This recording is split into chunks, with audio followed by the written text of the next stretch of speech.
যদি আমি তোমাদের জিজ্ঞাসা করি যে √100% ইকুয়ালস টু কত পার্সেন্ট হবে, √100% মানে ইকুয়ালস টু কত পার্সেন্ট হবে, সবাই হয়তো এর উত্তর ভুল করে কত দিয়ে বসবে 10%। কেন? 100 রুট করলে 10% না।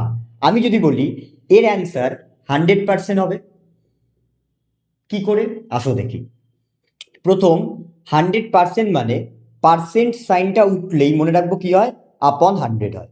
পার্সেন্ট সাইনটা উঠলে কি হবে, আপন 100 হবে। ওকে, তাহলে 100 ক্যান্সেল করলে 1, √1 মানে কত, √1 মানে 1 আমরা জানি। এবার এই 1 মানে কত পার্সেন্ট, 1কে পার্সেন্টেজে দিতে গেলে আমরা কি করবো, সবসময় 100 দিয়ে গুণ করবো। যে কোনো সংখ্যাকে পার্সেন্টেজে দিতে চাইলে আমরা কি করবো, 100 দিয়ে গুণ করবো। তাহলে কত পার্সেন্ট হয়ে যাবে, 100%।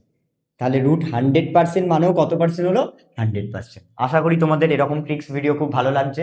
তোমরা কমেন্টে আরো লিখতে পারো যে তোমরা নতুন কি ভিডিও দেখতে চাও, আমি সেই ভিডিওর উপরেও কিন্তু ভিডিও বানাতে পারি। ঠিক আছে, সেই টপিকগুলোর উপরেও ভিডিও আমি বানাবো। ততক্ষণ ওম নমঃ শিবায়।